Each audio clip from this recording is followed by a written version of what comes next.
Well, joining us now from Tel Aviv is Tal Heinrich. She's a spokesperson for the Prime Minister's office. Welcome to the 700 Club.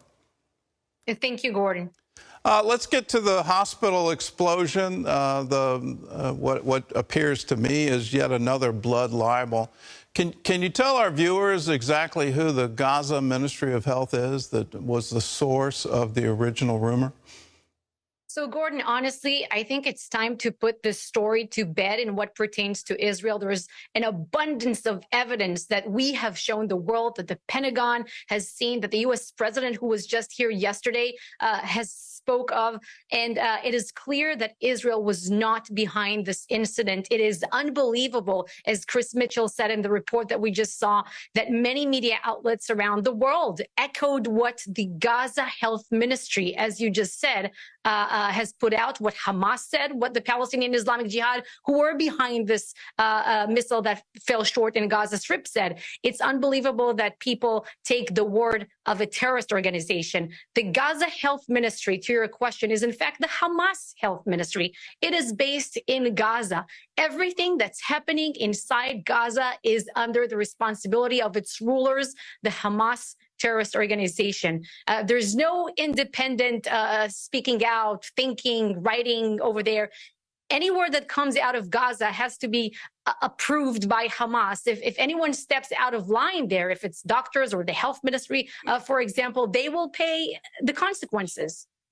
Well, let's look at what the Arab world is currently doing. And it seems like it's amazing to me how alliances are being forged that I didn't think would happen. Specifically Iran meeting with Saudi Arabia. It looks like the Abraham Accords are now dead. Are you worried that there's going to be a sort of broader Arab alliance against Israel? No, in fact, I'm not worried, because I hope that peace will prevail. Once we hit Hamas hard and complete the mission of this operation, of this war that we didn't start, we didn't want, and we didn't expect, but was forced upon us. We were dragged to it by Hamas.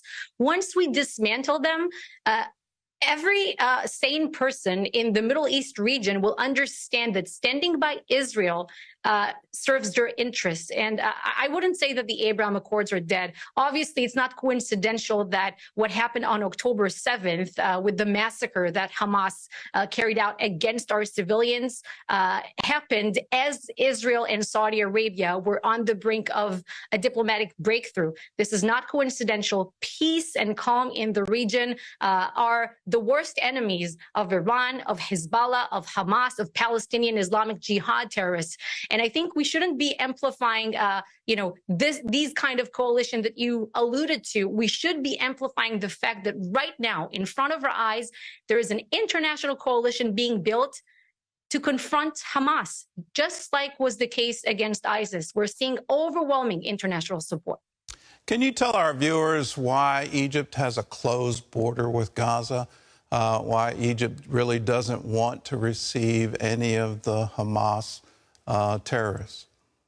That is a question to refer to Egypt. The Rafah border crossing is between Gaza and Egypt. What I can tell you, though, is that we have agreed in discussions with our American counterparts yesterday that humanitarian aid will be able to get it. We will not prevent it, rather, if it goes from Egypt inside the Gaza Strip, as long as this humanitarian aid does not end up in the hands of Hamas. That is all I can say in that respect, because it's an issue between Egypt and Gaza. Okay. President Biden announced an enormous aid package going to Israel. What kind of aid are you going to receive, and were there any trade-offs for that? Were there any expectations in exchange for the aid?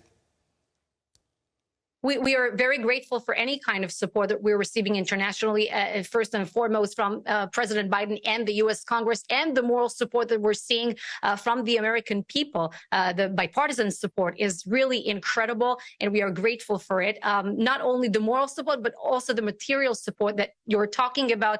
But, the fact that the U.S. president flew in the middle of a war, that's a war zone, that's really unprecedented, and it speaks volumes of what the American people think and know about the truth, about our shared values, and where we stand together as a civilized world. So we are very thankful to world leaders. But Gordon, I also want to use this platform to say that we are very grateful to individuals, if it's in the U.S., if it's in Europe, or other places around the world, who are supporting our very just cause in this war that we didn't start.